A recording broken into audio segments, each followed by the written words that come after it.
السلام عليكم ورحمة الله وبركاته. بسم الله الرحمن الرحيم. الحمد لله والصلاة والسلام على رسول الله وعلى آله وصحبه أجمعين. أعوذ بالله من الشيطان الرجيم. بسم الله الرحمن الرحيم. لقد كان في قصصهم عبرة لأولي الألباب ما كان حديثا يفترى ولكن تصديق الذي بين يديه وتفصيلا لكل شيء وهدى ورحمة لقوم يؤمنون. صدق الله العظيم. Alhamdulillah. I will just like to share with you few things that were coming to mind during the Taraweeh. MashaAllah, very beautiful recitation by our honorable Imams. Allah accept them and Allah give us the ability to value them and to benefit from them, MashaAllah. Allah mentioned one of the best of all stories, like the Shaykh was mentioning before, the story of Yusuf alayhi salam. And he all started off with one dream. Inni ra'aytu ahada ashara kawkaba. He's saying to his father that, oh my father, I saw a dream, 11 stars, the sun and the moon, they bowing down in front of me. So the child is saying this to the father. What do we learn? I will just mention a few points which you can learn from this. That any issue the child has in his life, the father should be the first point who he relates to. That should be the relationship. Yusuf alayhi salam did not go anywhere else. The first person that came to his mind and the first person who he related his issue to was his father. May Allah make such a relationship in our homes, where our children can relate to the parents. And then the father gave the advice, La taqsus ru'yak. Do not mention your dream to any of your brothers. So sometime we have a dream in life. Like somebody said it so beautifully, a dream is not something which you see whilst you're sleeping. That is a dream in a literal sense. But a real dream is that which doesn't let you sleep at all. A person has a dream. I want to do this, I want to do that in life. Now because of that he will make his day, night into one, working hard towards it. That's his dream in life. So a person should keep his dreams to himself. Sometimes your own people may not be very faithful to you. Like in the incident of Yusuf alayhi salam. His own brothers were not faithful to him. And the ulama has mentioned that when a person sees a dream, 3 types of dreams normally a person sees. One is adghathu ahlam, just random thoughts. A person was doing a certain thing the whole day, he was kicking the ball, he was playing sports all day, and then in the dream he also sees the same thing. So it was whatever he was doing all day, whatever was on his mind and on his actions came along in his dream, just thoughts. Another one, takhweefun min ash-shaytan, is a nightmare from shaitan. The Prophet ﷺ mentions that when you see a nightmare from shaitan, then do not mention it to anyone. Immediately say A'udhu billahi minash shaitanir rajim 3 times and turn the posture around, turn the position, face the other way, and do not mention that to anyone. And number 3, bushra min Allah, it's a glad tiding from Allah, a good dream. Lahumul bushra fil hayati dunya. Allah says we will give them glad tiding in this world. What is the glad tiding in this world? Allah will show them good dreams. So if a person went to sleep on clean clothes with a clean bedding, the ulama they mention white sheet. He puts a white sheet on, white clean sheet, and in the state of wudu, in the sunnah way, reading the dua, then he will see very good dreams in his sleep. Very good dreams. Imam Bukhari rahimahullah sees a dream. What does he see? that all these flies and moths and all this are coming to the blessed body of Rasul sallallahu alaihi wasallam, and he's fanning them away, he's moving them away, airing them out of the way. Now this goes against reality. Why? Because when we learn the lifestyle of Rasul sallallahu alaihi wasallam, we realize one thing, that in the entire life of Rasul sallallahu alaihi wasallam, not even one fly sat on his body. Why? Because he was pure, very pure human being. So no fly ever sat on his body. So what is he seeing in his dream? So when the interpretation was then the interpretation that was given was that it's not in the literal sense. It means that many people will be saying all sorts of things and adding Qala Rasulullah sallallahu alaihi wasallam, the Prophet of Allah said this, the Prophet of Allah said that, and you will be taking all of them away and compiling a book, authentic book of hadith of Rasul sallallahu alaihi wasallam, which we have today. The most authentic book after the book of Allah. Imam Nafi' Madani, a Imam of Qira'ah, the different ways of reciting Quran, Sab'a Ashara. Whenever he used to read Quran, a very, very beautiful smell used to fill the whole air. So people said to him, "O Imam, what is that itar you put on? What is that beautiful smell? Share it with us." So he said, "I never put any itar on." He said, "Where's that smell coming from?" So then first he was very reluctant in mentioning, but then when his close students and his close friends, they insisted, then he mentioned it to some people. What did he say? He said, "Let me tell you, one night I went to sleep and I saw Rasul sallallahu alaihi wasallam in my dream." Subhanallah, what a dream. Where you see the Prophet of Allah in your dream. And the Prophet sallallahu alaihi wasallam said, "O Imam Nafi', O Nafi', read Quran." So I started reading the Quran. And the Prophet sallallahu alaihi wasallam, he put his lips close to my lips. Since that day I woke up, whenever I read Quran, this smell fills the atmosphere. That is where Allama Shatibi in his poetry, he hints towards this incident.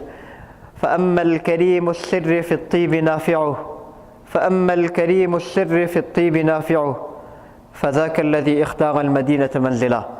The one who had a secret story in regards to his pleasant smell was Nafi'. Who was this Nafi'? Who took Medina as his place of residency. So the Prophet sallallahu alaihi wasallam, he mentions, "Man ra'ani fil manami faqad ra'ani." The one who has seen me in his dream, he has definitely seen me. Because Shaitan can take the form of anyone, but he can never take my form. He can never take my form. Why? Because the Prophet sallallahu alaihi wasallam, like I just mentioned, he was totally pure. And Shaitan is totally impure. They are totally opposites. They can never get together. So Shaitan can take the form of anyone, but he can never take the form of Rasul sallallahu alaihi wasallam. That is why it's very important that we learn the life of Rasul sallallahu alaihi wasallam, how he looked like, how he walked, how he talked, what clothes he wore, how he sat, how he ate, how he slept, what he ate, his imama, his armor, his helmet. All these things, Imam Tirmidhi rahmatullahi alayhi in his Shama'il mentions 55, 56 chapters just on the appearance of Rasul sallallahu alaihi wasallam. And then right at the end, the last chapter, the final chapter, he mentions Babu ma ja'a fi ru'yati Rasulillahi sallallahu alaihi wasallam fil manam, the chapter regarding seeing Rasul sallallahu alaihi wasallam in a dream. That comes right at the end. Now that you have learned everything, now you will want to see Rasul sallallahu alaihi wasallam in a dream. And when Allah blesses you with the vision of Rasul sallallahu alaihi wasallam in a dream, you will recognize him. You will recognize, because you've learned it. You've learned it. So learning the life of Rasul sallallahu alaihi wasallam and then yearning to see him. Learning and then yearning. Learning and yearning.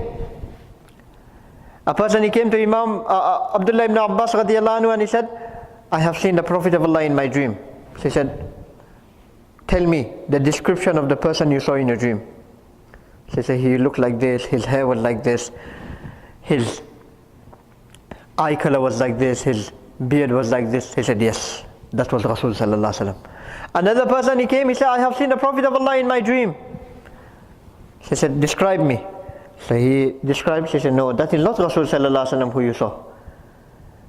If a person saw a person with a long white beard in his dream, and he says, I think I saw Rasul sallallahu alaihi wasallam in my dream, that doesn't make sense. Because Anas radiallahu anhu says that the Prophet of Allah, when he left this world at the age of 63, then you could literally count the white hair on his head and beard put together. So the white hair strands on his beard and hair put together were no more than 20. That's it. Can you just imagine how healthy the life of Rasul sallallahu alaihi wasallam was? At the age of 61, he's conquering Makkah. At the age of 63, he's on Hajj. No diabetes, no pressure, no heart problems, no illnesses. Subhanallah, such a healthy lifestyle. This is when we learn the diet of Rasul sallallahu alaihi wasallam, what he used to eat, how much he used to eat. So seeing Rasul sallallahu alaihi wasallam in our dreams, subhanallah, amazing. One more incident comes to mind. Harun Rashid was an amazing king. He was a Muslim emperor, and the kings of today, they rule a little country here and there. He actually used to rule 3 continents: the whole of Middle East, the whole of Asia, and parts of Africa, all the way to Turkey and all the way till the other side. So such a big king, ruling 3 continents. So whilst he was in his, he was the king, in a certain area in his kingdom, there became a lot of robbery. Robbery became very common. People are getting robbed. And now investigation is trying to take place, that what is happening? How come so many robbery are going on in this area? When they finish the investigation, they realize that it is the group of 10 people, same 10 people, who are doing all the robbery in this area. So Harun said that he got his army together, he got his soldiers together. He said, I want you to go to that area and bring all 10 to me.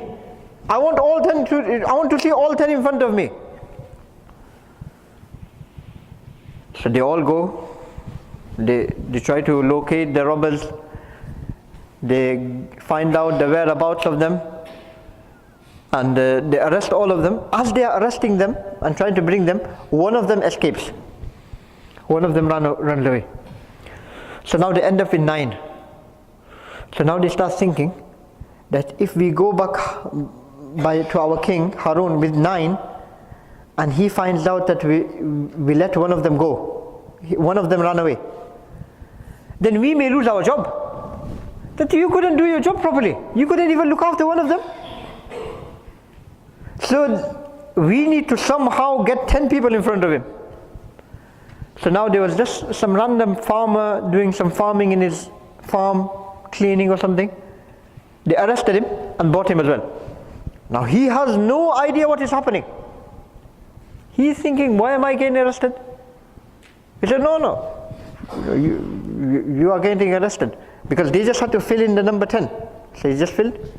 It could be some innocent person off the streets.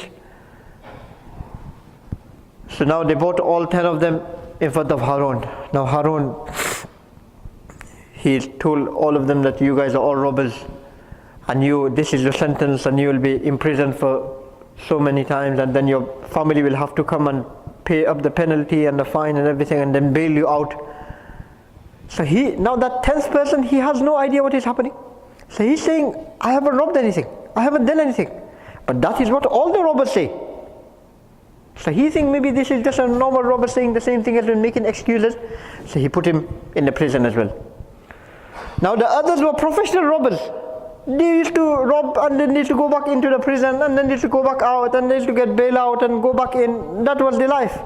But this person was totally innocent. So those people started writing letters to their family that, look, we've been caught again, and then you need to pay up so much and get us out of here. So after a month, one of them went, and after 2-3 months, another one went, and another one went. And now all of them have gone except for the one who wasn't meant to be there in the first place. totally innocent, he's still there. Now the prison officers are saying to him that, are you not going to write any letters to your family? So he's thinking, what shall I write? I am a poor, simple person. In the morning I wake up, I go to the farm, do a little bit of work for someone, bring a little bit of food, little bit of income to the table. That is our food for the day. And if I tell my family, this is where are they going to get the money from to bail me out of this? And it's been quite a few months. What my family must have been eating, if they're still alive, I don't know. So I don't know who to write to. So the prison officer said, look, that's your choice. You could be here for years. You better start writing. So then he started thinking. A very amazing story. Listen very attentively. One day, he told the prison officer, get me a pen. Get me some paper. He started writing. What did he write? Min abdil faqir ila rabbil jalil. From a poor slave to the Almighty Allah. Wallah, I don't know why I am here. I don't know how I am here. I have no idea how I ended up here. Why am I in this situation? But wallah, I have nobody to write to besides you. I have no one to turn to besides you. Oh Allah, have mercy on me. Take me out of this situation. Is this not the situation the whole ummah is going through at this moment? Be it on a personal level, be it on a community level, be it on the whole ummah global level. Have we not got anybody else to turn to besides Allah?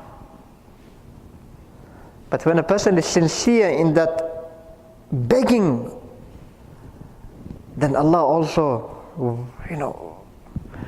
shows miracles.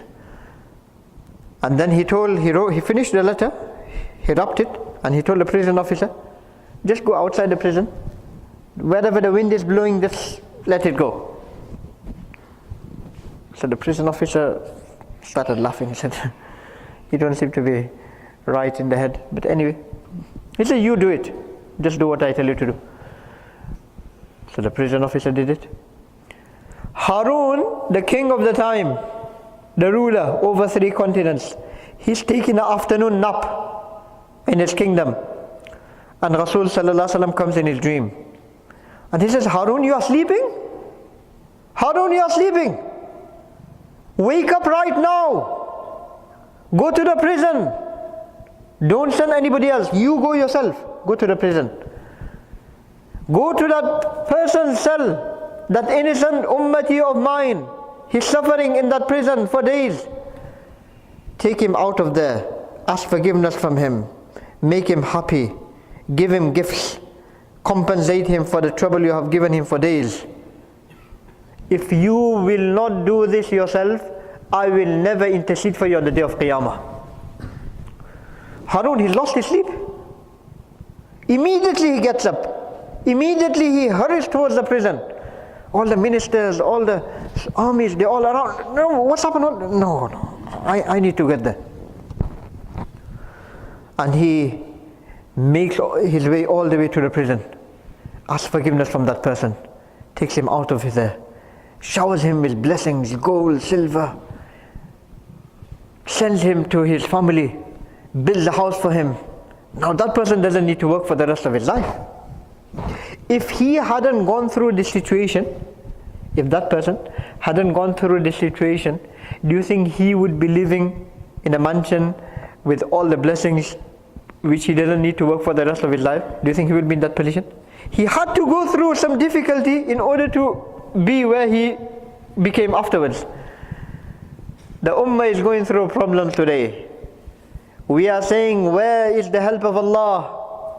Why is Allah doing this to me? Why is Allah doing this to the ummah? We have nobody to turn to besides Allah. The powers of the world have neglected us. The Muslims have no voice. But Allah is always there. Let us be sincere in this month of Ramadan. Let us ask Allah. Let us beg Allah. Let us beseech Allah. But today we have become very selfish. If I am going through an issue in my life, that will take my sleep away. I won't be able to sleep at night. I will be in the masjid most of the time. I will be crying in front of Allah most of the time. But the ummah is suffering as a whole, and we are just sitting there. What can we do? What can be done? No. We are like one body. We need to feel the pain. We need to feel the pain of everybody that is suffering in the world. Allah make it easy. The month of Ramadan is the month to turn to Allah, the month to ask Allah, the month to beg Allah. One more incident comes to mind. In the time of Dawud alayhi salam, a woman, she used to do a little bit of knitting. And Dawud alayhi salam was the prophet of the time, and he was the king of the time as well. So people used to come to him with their problems, with their issues, whatever they were going through. So this woman, she came and she said, "Oh Dawood, every day I do a little bit of my knitting. I knit a little towel or little pillow or whatever, I knit something little bit. And then I take it to the market, I sell it. Whatever money I make, that is the food for me and my family for the day. Today, as I finished my knitting, I was on my way to the market to sell it. A bird came and snatched that knitting off me. Oh Dawood, what am I going to sell today? And oh Dawood, what am I going to eat today? What is my family going to have for food today? And then she keeps on saying to Dawud alayhi salam, "Is Allah just or unjust? Is Allah just or unjust? Is Allah just or unjust?" So Dawud alayhi salam is saying, "Don't worry, these things happen. Allah is very merciful." So why did Allah do this to me? What am I going to eat today? What is my family going to eat today? How are we going to make ends meet today? No food. Dawud alayhi salam trying to calm her down. "Don't worry. Allah is very kind. Allah is very merciful. Allah knows the wisdom behind it." As she is still sitting there complaining to Dawud alayhi salam, two people they come with bags of gold. And they say to Dawud, "All yours. Do whatever you want with it. Give it to whoever you want."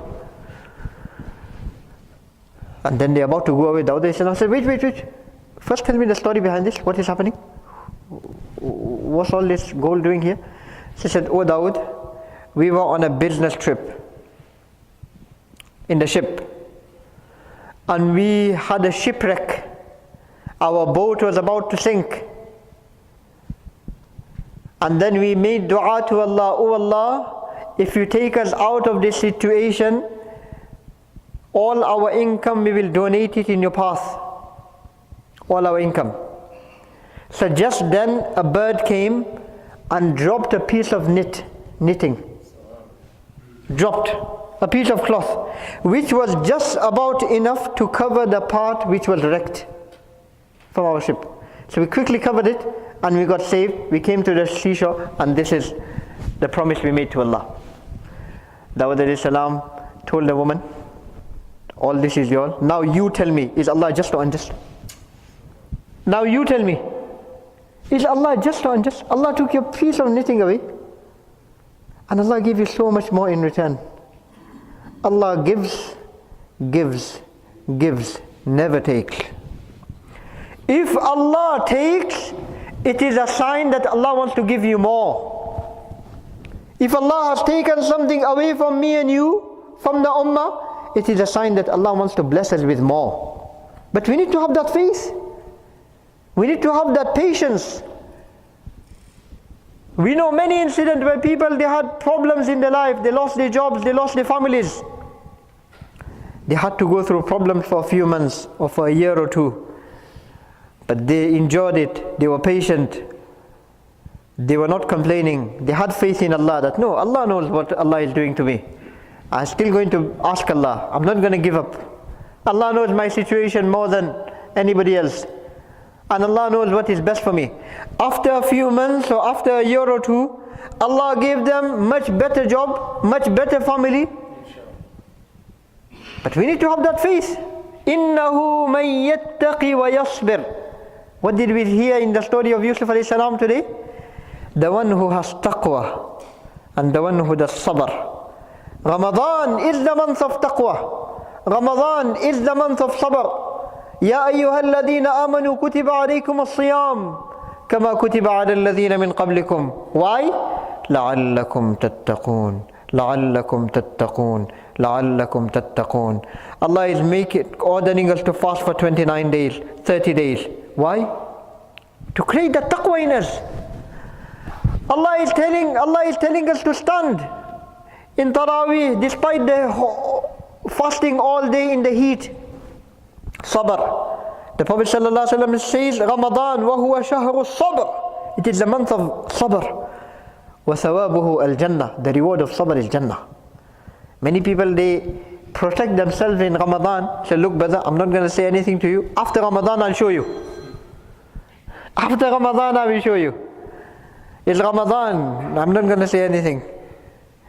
But if you know something you're not meant to do in Ramadan, do you think you're allowed to do after Ramadan? Ramadan is not the month just to pause the wrong which we are doing. Many people, they want to do a lot of wrong things in Ramadan, but they say, no, it's Ramadan, I'm not going to do it. Do you think that consciousness which stops them from doing it in Ramadan, is that not Iman? That should be stopping them even after Ramadan? Something which I shouldn't be doing in Ramadan, I shouldn't be doing it at all. Ramadan is not the month to pause just to stop it. Ramadan is a month to delete that wrong thing totally from our life. Show Allah that, oh Allah, I'm ready to make that change. إِنَّ اللَّهَ لَا يُغَيِّرُ مَا بِقَوْمٍ حَتَّى يُغَيِّرُ مَا بِأَنفُسِهِمْ. Allah will never change the situation of a people who are not ready to change yourself. Let us show Allah that, oh Allah, this Ramadan is going to be a different Ramadan, inshallah. This Ramadan, I'm not going to be the same person that was last year. This Ramadan, I'm going to be a special slave of Allah. I'm going to make sure I show Allah what I can do for Allah. And then see how Allah changes the situation of the ummah. How Allah changes my situation. How Allah changes our situation. We're looking for change. We're looking for the help of Allah. We're looking for the mercy of Allah. The 10 days of mercy are finishing tomorrow. Let us show Allah. Let us ask Allah. Let us beg Allah. These stories that we read in Taraweeh, these stories that we listen to, they are there for advice. They are there for lessons, morals. لَقَدْ كَانَ فِي قَصَصِهِمْ عِبْرَةٌ. In the story that we are mentioning of Yusuf alayhi salam, Hud alayhi salam, Salih alayhi salam, Dawood alayhi salam, Nuh alayhi salam, Shuaib alayhi salam, all these stories, they are not just storybook. They are lessons, morals for the people who will take understanding. May Almighty Allah first of all give me the ability to take lessons from the Quran and give all of us the understanding. Let us make this Ramadan a special Ramadan. Let us make this Ramadan a Ramadan of change. A Ramadan that we prove to Allah that, oh Allah, we are ready to make that change in our life. But not only for Ramadan, for the rest of our life. We will live according to the way Allah wants us to live. Just like the way how we live in Ramadan, and we will die, inshallah, and on Iman, the way Allah wants us to die, and inshallah, Allah take all of us to Jannah, inshallah. May Almighty Allah make that a reality. Ameen wa sallallahu wa sallam ala rasulina Muhammad wa ala alihi wa sahbihi ajma'in. اللهم أنت السلام ومنك السلام تبارك ربنا وتعالى يا ذا الجلال والإكرام. اللهم تقبل صلاتنا وصيامنا وقيامنا وركوعنا وسجودنا. اللهم أجرنا من النار. اللهم أجرنا من النار. اللهم أجرنا من النار. اللهم إنك عفو تحب العفو فاعف عنا. اللهم إنك عفو تحب العفو فاعف عنا. اللهم إنك عفو تحب العفو فاعف عنا. Wallah, the most merciful Allah, oh Allah, please forgive all our sins. Oh Allah, please forgive all our major sins. Oh the most merciful Allah, oh Allah, please forgive all our minor sins. Oh Allah, accept our getting together here today. Oh Allah, accept our fast in these hot days.